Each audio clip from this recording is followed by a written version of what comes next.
मेरा नाम रश्मि है। मैं आगरा के पास एक छोटे से कस्बे में रहती हूँ। उस वक्त मेरी उम्र लगभग 28 साल थी।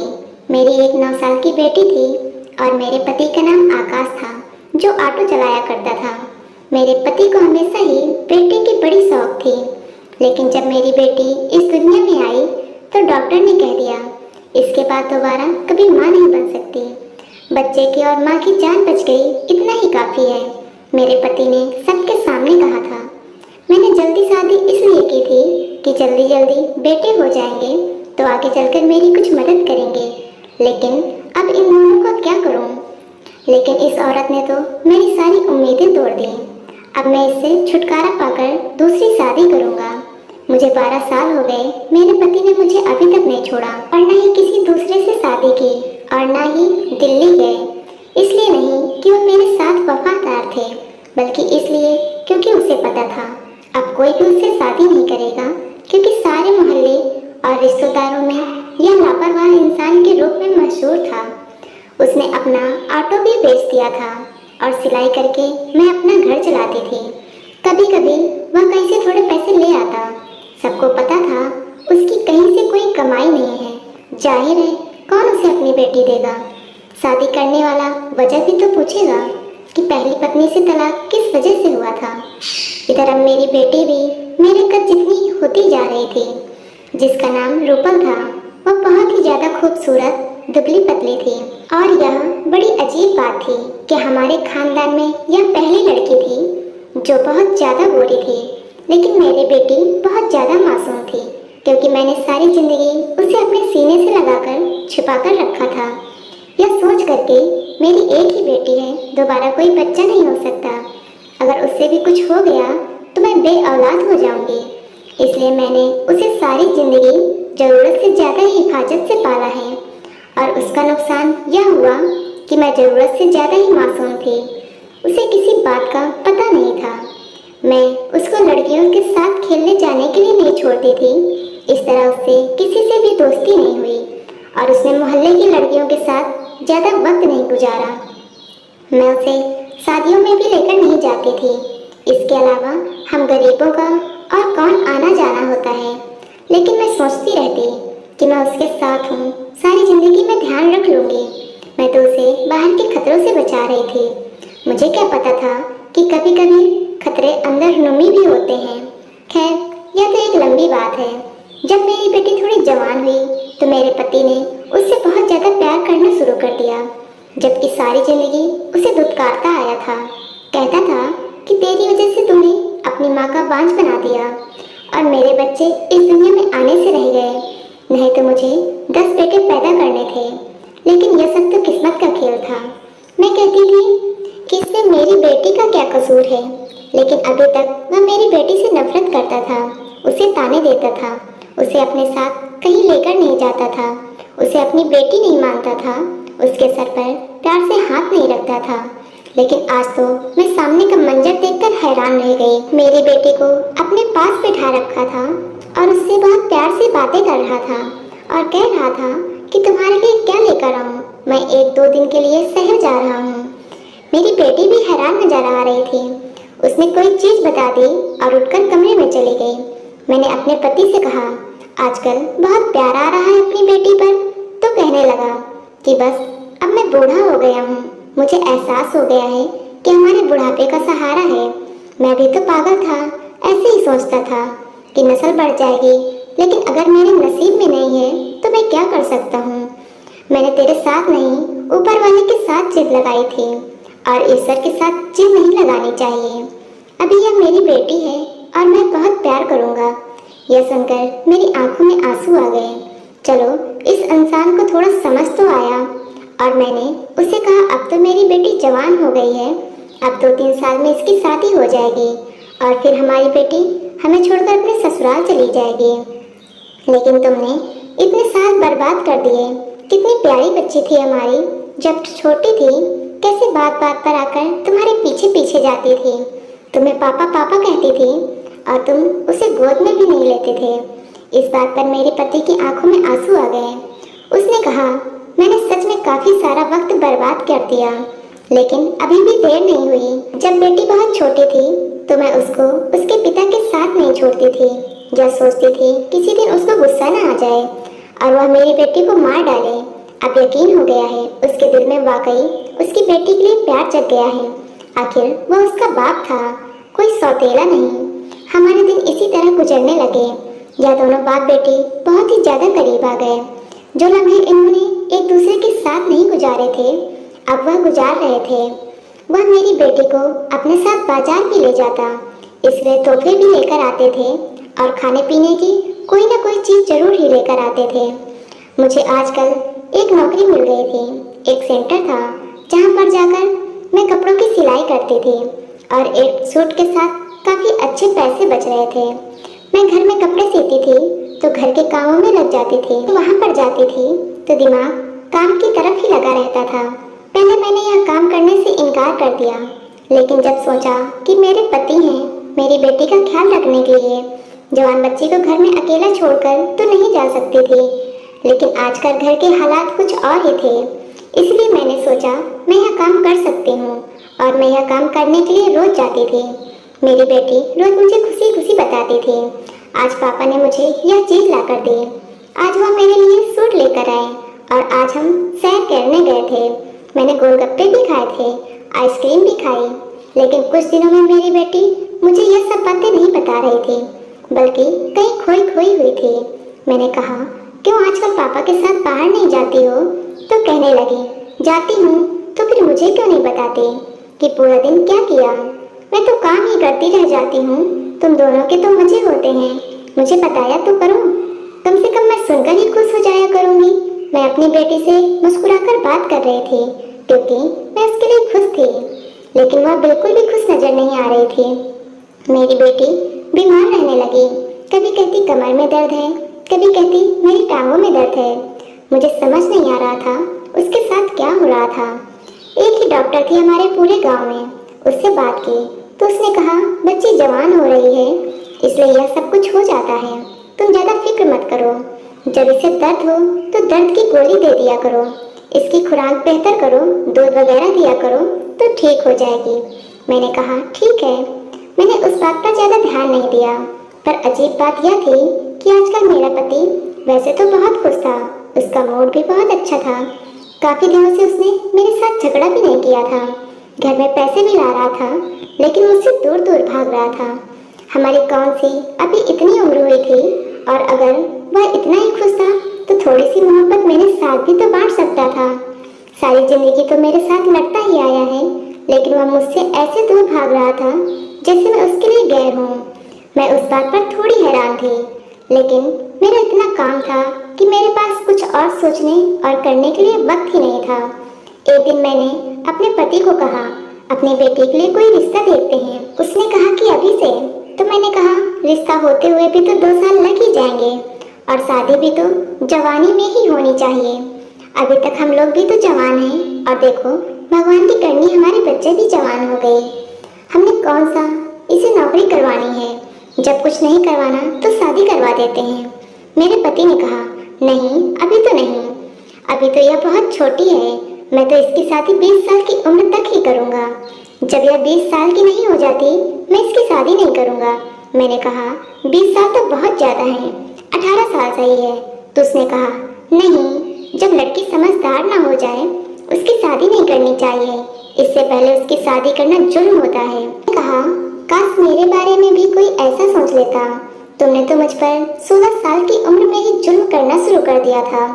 उसने कहा हम तो जाहिल और गंवार थे, हमें कोई सलाह देने वाला नहीं, हमारे माँ बाप भी वैसे ही थे, पर हम अपनी बेटी के साथ ऐसा नहीं करेंगे, एक ही तो बेटी है। अपने पति के मुंह से ऐसी बातें सुनकर मैं हैरान रह गई, क्योंकि जिंदगी भर तो उन्होंने मुझे ताना ही दिया कि एक ही बेटी पैदा कर पाई है, उसके बाद तो बांझ बन गई, क्या करूँ मैं इसका? या कोई मेरी नस्ल थोड़ी बढ़ाएगी, या तो मेरा खर्चा करवा कर अपने घर चली जाएगी। बहुत दिल दुखाया था मेरे पति ने मेरा, लेकिन मैंने उसे फिर भी माफ कर दिया, यह सोचकर कि वह मेरी बेटी का बाप है। लेकिन मुझे यह नहीं पता था एक दिन वह कुछ ऐसा कर बैठेगा कि मैं उसे माफ नहीं कर पाऊंगी। एक दिन मुझे मेरी बेटी की तबीयत सुबह से ही ठीक नहीं लग रही थी और फिर ऐसा हुआ वो दोपहर तक बेहोश हो गई। मैं उसे डॉक्टर के पास ले गई।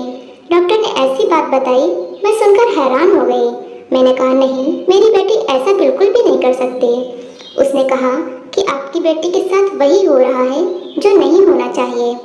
मैं अपनी बेटी को घर लेकर आई और फिर उसके मुंह पर थप्पड़ मारकर पूछा, तूने किसी के साथ कोई चक्कर तो नहीं चलाया? वह मेरे पैरों में गिरकर रोने लगी। मैंने ऐसा कुछ भी नहीं किया। उसने कुछ ऐसी बात बताई, आज ऐसा लगा जैसे आसमान मेरे पैरों पर गिर गया हो, मेरे पैरों के नीचे जमीन ही ना हो और दुनिया के सारे पत्थर मुझे लग रहे हैं। मेरी आंखें भर गईं। मैंने अपने आप को कमरे में बंद कर लिया और 2 घंटे बाद बाहर निकली और फिर बेटी से पूछा, झूठ तो नहीं बोल रही? उसने कहा, सच बोल रही हूँ, मेरी बात का यकीन करो। फिर रात को मेरे पति ने ऐसा मंजर देखा, वह हैरान रह गया। मैंने अपनी बेटी को अपने कमरे में सुलाना शुरू किया। मेरे पति ने कहा, उसको यहाँ क्यों सुला रही हो? इसका तो अपना कमरा है। मैंने कहा कि अब से यह यहीं सोया करेगी। उसने कहा, फिर मैं कहाँ जाऊँ? तो मैंने उससे कहा, तुम जहाँ जाओ, तुम्हारी मर्जी। उसने कहा, तुझे क्या हो गया है? मुंह क्यों बना रखा है? मैंने कहा, मैंने मुंह नहीं बनाया, मैं अपनी बेटी को गले से लगाकर ही सोऊंगी। और अभी भी मेरे आंखों में आंसू निकल रहे थे। अगले दिन मैंने काम पर जाना छोड़ दिया और फिर से घर पर ही कपड़े सीने लगी। मेरे पति ने कहा, काम पर क्यों नहीं जा रही हो? तो मैंने कहा, काम छोड़ दिया। मेरी बात सुनकर बहुत हैरान थे। क्या? उसने कहा, इतना अच्छा काम तुमने क्यों छोड़ दिया? मैंने कहा, हाँ, मैंने छोड़ दिया। और वैसे भी तुम्हें क्या, अच्छा हो या बुरा, मेरा दिल नहीं किया करता करने का, तो मैंने छोड़ दिया। और तुम्हें अपने ऊपर तवज्जो दो। तुम जो कर रहे हो अच्छी बात नहीं है, इसलिए अपने आप को बदलो। यह सुनकर मेरे पति मुझे हैरानी से देखने लगे। पता नहीं क्या क्या बोलती रहती है यह पागल औरत। दरअसल उसको मेरी बात भी समझ आ गई थी। इतना तो वह छोटा बच्चा नहीं था। मेरा इशारा यही था कि आप खुद को सुधार लें और इस बात पर लड़ाई करता इसको कमरे से निकालो। मैंने कहा, मुझे कोई जरूरत नहीं है तुम्हारी, और वैसे भी तुम्हारा मेरे बगैर गुजारा तो होता है, तो अब क्या है? उसने कहा, पत्नी हो मेरी, मुझे तुम्हारी जरूरत है। मैंने कहा कि मुझे तुम्हारी कोई जरूरत नहीं है, मेरी बेटी मेरे साथ ही सोएगी। अगर तुमको कोई मसला है तो फिर मैं अपनी बेटी के कमरे में चली जाती हूँ। लेकिन उस कमरे के अंदर दरवाजा नहीं था, इसलिए मैं वहाँ नहीं जाना चाहती थी। हम लोग गरीब थे, हमसे दरवाजा भी नहीं लगाया जा रहा था। दिन किसी तरह गुजरने लगी और मेरी बेटी की तबीयत ठीक होने लगी। मैं घर के काम नहीं करती थी, मुझे बहुत नुकसान हो रहा था। हमारे घर के हालात फिर से खराब हो गए। मेरे पति ने सामान लाना फिर से छोड़ दिया। अब मैं उसके साथ अपनी बेटी को कहीं बाहर नहीं जाने देती थी। मैं कमरे में सुकून से सो रही थी। मैंने खाना बनाकर पहले ही किचन में रख दिया था। मेरी बेटी ने मुझे जगाया और कहा, भूख लगी है, आकर खाना खा लो। मेरा पति भी बाहर बैठा था। हम लोगों ने मिलकर खाना खाया और उसके बाद मुझे होश ही नहीं रहा कि मैं कहाँ हूँ। आधी रात को मेरी आँख खुली तो देखकर कदमों तले से जमीन निकल गई कि मेरी बेटी तो मेरे पास ही नहीं है। मैं फौरन उठी और बाथरूम की तरफ दौड़ी कि शायद वह बाथरूम में होगी, लेकिन वहाँ पर कोई भी नहीं था। इसके बाद मैंने ऐसा मंजर देखा कि मेरे कदमों के नीचे से जमीन निकल गई। मेरी बेटी अपने कमरे में सो रही थी और मेरा पति चारपाई पर बैठा था और उसे कुछ पल देखती रही। उसने कहा, क्यों पागलों की तरह घूर रही हो? जाकर सो जा। मैं सारा मामला समझ गई थी कि उसने खाने में नींद की दवाई मिलाई थी, वरना मुझे कभी भी ऐसी बेहोशी वाली नींद नहीं आती थी। मुझे पता नहीं चला कि मेरी बेटी कब उठकर मेरे पास से गई। सुबह मेरी बेटी को बुखार था, उसको होश नहीं आ रहा था। मैं बहुत ज़्यादा परेशान थी। एक मोहल्लेदार औरत को उसके पास बिठाया और दिल में एक फैसला कर लिया। मैं मोहल्ले में गई और एक फावड़े वाले की दुकान में फावड़ा लेकर आई। रात को पूरे मोहल्ले की बिजली खराब थी, लेकिन सर्दियाँ थी इसलिए सब लोग सुकून से सो रहे थे। हर तरफ सन्नाटा पसरा हुआ था, बहुत खामोशी छा गई थी। सुबह हुई तो मेरी आँख जल्दी ही खुल गई और मैं अपने काम में व्यस्त थी, लेकिन अचानक दरवाजे की कुंडी बजने की आवाज़ आई। बजाने वाला अंदाज से ऐसा लग रहा था जैसे कोई पुलिस वाला हो या फिर कोई दरोगा। बहुत ही बुरी तरह से कुंडी बजा रहा था। मैं घबरा गई और मैंने फैसला कर लिया, मैं दरवाजा नहीं खोलूंगी। मेरी बेटी भी उठ गई। उसने कहा, क्या हो रहा है? आप आप क्या कर रही हैं? यह आंगन क्यों खुदा हुआ है? और पापा कहाँ हैं? मैंने कहा, उस आदमी को पापा करने की जरूरत नहीं। मेरी बेटी ने मुझे देखा तो उसके मुंह से चीख निकल गई। उसने कहा, आते कपड़ों पर यह क्या लगा हुआ है? मैंने कहा, पागल, क्या तुम्हें बाथरूम में गिर गई थी? इसी वजह से मेरे कपड़ों में यह सब लग गया है। तुम घबराओ नहीं, मैं तेरी माँ हूँ ना। मैंने सब ठीक कर दिया। लेकिन बाहर बार बार घंटी बज रही थी। उसने कहा, दरवाजे पर कौन है और यह हमारे घर का दरवाजा क्यों तोड़ रहे हैं? मैंने कहा, अपना सामान उठा और बाहर वाली आंटी के घर चली जा। वहाँ पर रहना जब तक मैं तुझे आने के लिए नहीं कहती। मैं बहुत घबरा गई। मैंने उसका थोड़ा सामान पैक भी कर दिया था और बाहर के दरवाजे से भेज दिया। मैंने अपनी सहेली को अपने सारे जेवर और पैसे जमा किए हुए थे। मैंने कहा, जब तक मेरी बेटी तुम्हारे पास है, इसका बहुत ज़्यादा ख्याल रखना और ज़रूरत पड़ने पर कुछ दिनों के लिए इसे दूर भेज देना। इसको यहाँ से लेकर चले जाओ। और तू हमेशा कहती थी ना, तुझे अपने बेटे के लिए बहुत पसंद है, तो उसे अपनी बहू बनाना और हमेशा अपने पास रखना। मेरी सहेली को सब पता था कि मैंने क्या किया है। सच्ची सहेली होने की वजह से वह मुझसे सब वादा करके गई कि मेरी बेटी का बहुत अच्छे से ध्यान रखेगी, अपनी औलाद से भी ज़्यादा। और अब मेरी बेटी उसके हवाले थी। मेरे पास खोने के लिए कुछ भी नहीं था। मैं घर में बिल्कुल अकेली थी। वो बार बार कह रहे थे, बहन दरवाज़ा खोलो, नहीं तो हम दरवाज़ा तोड़ देंगे। और जब मैंने नहीं खोला तो उन्होंने तोड़ने की तैयारी कर ली हुई थी। जिसका डर था तो पहले ही हो चुका था। कुछ देर बाद दरवाज़ा टूट गया और कुछ न्यूज़ चैनल वाले अंदर आ गए और सामने देखकर हैरान रह गए कि उन्होंने आंगन खुदा हुआ देखा। वहाँ की मिट्टी गीली पाई तो सारा माजरा समझ गए। पुलिस ने भीड़ को हटाया। वहाँ पर मौजूद लोगों की आंखें फटी रह गई। मैं बिल्कुल ऐसी थी जैसे कुछ हुआ ही ना हो। एक कांस्टेबल ने मुझे पकड़ लिया और मैंने कहा, मुझे कोई अफसोस नहीं। पूरे मोहल्ले में यह बात फैल गई। उन्होंने कहा, बेटी कहाँ है? मैंने कहा, मुझे नहीं पता, किसी के साथ भाग गई। वह कहाँ पर है मुझे नहीं पता। मैंने झूठ बोल दिया। मैं नहीं चाहती थी मेरी बेटी से कोई सवाल जवाब पूछे और उसे भी पता चले मैंने क्या किया है। पर उस वक्त सबसे बड़ा सवाल यह था, मेरा पति कहाँ है? कहीं जहाँ होना चाहिए था, क्योंकि जो इसने किया था उसके बाद उसकी यही जगह थी। वह लोग मुझे लेकर वहाँ से चले गए। हर इंसान मुझे ऐसे देख रहा था जैसे मैं इस दुनिया से ही नहीं हूँ, जैसे मैंने कोई ऐसा काम किया हो जो किसी से उम्मीद नहीं की जा सकती। तो मैंने कुछ ऐसा ही किया था, लेकिन उस मुकाम पर पहुँचाने वाला मुझे मेरा पति था। कोई मेरे पास नहीं आ रहा था। ऐसे डर रहे थे जैसे मैं इंसान नहीं हूँ। दुकान वाले से भी पूछताछ कर रहे थे। उसने कहा, इसने तो कहा था मुझे बड़ा सा फावड़ा चाहिए। मेरे घर में कुछ काम चल रहा है, मुझे क्या पता था यह औरत ऐसा करेगी। पहले वाले कह रहे थे, यह तो बड़ी अच्छी थी ना, कोई लड़ाई झगड़ा ऐसा कोई मामला ही नहीं हुआ था। इसको क्या हो गया? हम लोग तो हैरान हैं। और इसकी बेटी कहाँ है? हमें यह भी नहीं पता। मेरी सहेली ने बयान दिया, मैं उसकी दोस्त हूँ और पता नहीं यह सब कुछ कैसे हुआ था और उसका बहुत बड़ा एहसान था। इसके बाद मुझसे बहुत प्यार से पूछा, आपने ऐसा क्यों किया? मैं बोल पड़ी। मैंने कहा, कोई भी औरत ऐसा ही करेगी। भला तुम तो पढ़ी लिखी हो, तुम्हें तो पता होगा। वो इसी काबिल था और मैंने कसम खाई थी उसका यही अंजाम करूँगी। यह अपनी बेटी के साथ संबंध बनाता था, मेरी बेटी के साथ गंदी हरकतें करता था। मुझे लगा इसकी मोहब्बत जाग गई है, लेकिन यह उसकी मोहब्बत नहीं जागी थी, उसके अंदर की हैवानियत थी। इसलिए मैंने उसे मारकर बिल्कुल ठीक किया। जब यह बात सामने आई तो लोग भी यही कहने लगे, मैंने बिल्कुल ठीक किया। इसी समाज को भी तो पता चले किसका साथ देना चाहिए और किसका नहीं। लेकिन अब सारे लोग मेरे साथ हैं। उनका कहना था, तुमने बहुत अच्छा किया, इसको सबके लिए सबक बना दिया। और अब यह सब सोच रहे थे, आखिर कैसा बाप था? सौतेला तो नहीं था, उसका अपना सगा बाप था। फिर इस मुकाम तक कैसे पहुंचा? उसने यह हरकत कैसे कर डाली? मुझ पर मुकदमा भी चला और फिर सजा भुगतने के बाद कुछ सालों के बाद मुझे छोड़ दिया गया। जब वापस आई तो मेरी बेटी अपनी शादीशुदा जिंदगी में खुश थी और उसका एक प्यारा सा बेटा था। मैंने उससे कहा, उसकी बहुत अच्छी परवरिश करना।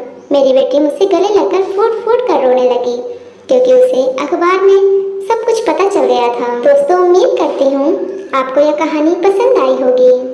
कहानी पसंद आई हो तो वीडियो को लाइक करें, चैनल पर नए हो तो चैनल को सब्सक्राइब कर लें और नोटिफिकेशन बेल को जरूर दबा दें, जिससे सबसे पहले नोटिफिकेशन